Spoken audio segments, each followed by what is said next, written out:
दुनिया के 5 सबसे अजीबो गरीब इंसान जिनको नसीब वाले ही देख पाते। मनप्रीत सिंह पंजाब के रहने वाले 27 साल के इस लड़के का नाम मनप्रीत सिंह है। इनका जन्म साल 1995 में हुआ था और 1 वर्ष की आयु में ही उसका विकास रुक गया। उनकी मां का भी कहना है कि भगवान ने हमें बेहद सुंदर बेटा दिया है। चार्लोट गैरसैयद अगस्त 2007 को इंग्लैंड के वितरण से यॉर्कशायर में पैदा होने वाले चार्लोट का जन्म प्री मेडिकल द्रव जाम नामक बीमारी के साथ हुआ था, जिसमें बच्ची एक डाल जैसी दिखती है। उनकी 28 वर्षीय मां एम्मा न्यूमैन का कहना है कि जब मैंने मेरी बेटी को देखा कि वह दिखने में बहुत छोटी थी, वह इतनी छोटी थी कि गुड़िया के कपड़े ही उसके लिए उपयुक्त थे। नंबर 5, रहमा हारून नाइजीरिया के रहने वाले 19 साल के इस लड़की का नाम रहमा हारून है, जो आज प्लास्टिक के टब में रहने के लिए मजबूर हो चुकी है। उसी में खाती है, उसी में खेलती है और उसी में घूमने जाती है। दरअसल रहमा जब पैदा हुई थी तब वह दूसरे बच्चों की तरह बिल्कुल स्वस्थ थी, लेकिन जैसे ही वह 6 महीने की हुई तो उसके बाद उसके शरीर को एक अजीब सी बीमारी ने जकड़ लिया। एक ऐसी बीमारी जिसको रहस्य कहा जाए तो गलत नहीं होगा। इस बीमारी की वजह से उसके हाथ और पैर छोटे होने शुरू हो गए। आज रहमा हारून 19 साल की है, लेकिन अब इसके हाथ और पैर है ही नहीं। अब वह एक टब में रहती है और टब को उठाकर ही हारून को इधर उधर ले जाना पड़ता है। नंबर 4, मनप्रीत सिंह पंजाब के रहने वाले 27 साल के इस लड़के का नाम मनप्रीत सिंह है। इनका जन्म साल 1995 में हुआ था और 1 वर्ष की आयु में ही उसका विकास रुक गया था, जिसकी वजह से आज मनप्रीत सिंह ऐसा दिख रहा है। इसके पिता का नाम जगतार सिंह है। उनका कहना है कि मनप्रीत सिंह हमारे लिए किसी भगवान से कम नहीं है। उनकी मां का भी कहना है कि भगवान ने हमें बेहद सुंदर बेटा दिया है। हम मनप्रीत की पूरे दिल से सेवा करते हैं। इस गांव के लोग भी इसे भगवान का रूप मानते हैं।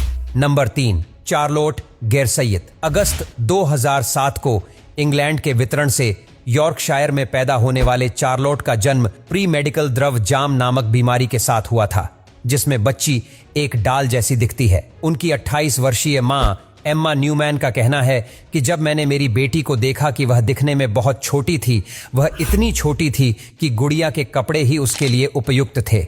बता दें कि चार्लोट की 3 बड़ी बहनें हैं।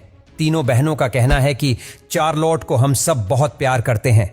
भले ही लोग उसके सामने देखे या ना देखे, लेकिन हमारा परिवार हमेशा उसको पूरा सपोर्ट करेगा। चार्लोट एक प्री मेडिकल ड्रॉप नामक बीमारी से गुजरने के बाद भी वह सभी काम कर सकती है जो आम इंसान कर सकता है। वे आज 15 साल के हो चुके हैं। इसके बावजूद आज भी वे एक डाल जैसी दिखती है, लेकिन उनके इस चेहरे से उन्हें कोई फर्क नहीं पड़ता। उसके माता पिता का कहना है कि भगवान ने हमें यह चौथी बेटी को एक भगवान के रूप में जन्म दिया है, ताकि हम उनकी हर ख्वाहिश पूरी कर सके और उनकी पूरे दिल से सेवा कर सके। नंबर 2, प्रिमरोस। अब आप जिस लड़की को देख रहे हैं, उस लड़की को देखकर तो पक्का आप डर जाएंगे। दरअसल इस बच्ची का नाम प्रिमरोस है। ये बच्ची कांग्रेसनल ग्लूकोमा नामक बीमारी से जूझ रही है, जिसकी वजह से इनकी आंखें ऐसी दिख रही हैं। इस बच्ची को साल 2016 में एक चीनी अनाथालय से गोद लिया गया था। इस बच्ची को जिसने गोद लिया था वह अमेरिका का रहने वाला एक कपल क्रिस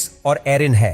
इस कपल को सलाम है जिसने इस बच्ची को गोद लिया है, और इस कपल का कहना है कि इस बच्ची को उसके माता पिता से वंचित देखकर हमसे रहा नहीं गया। इस बच्ची के इतने खराब हालात और साथ ही उनके माता पिता भी इस बच्ची को अनाथालय छोड़कर चले गए थे, जिस वजह से हमने इसको गोद लिया है और साथ में जितनी हो सके हम इस बच्ची की सेवा करेंगे। नंबर 1, प्रांशु। दोस्तों, दरअसल यह लड़का पंजाब के जालंधर का रहने वाला है। जन्मजात बीमारी के चलते प्रांशु का सिर काफी बड़ा और आंखें बेहद छोटी हैं।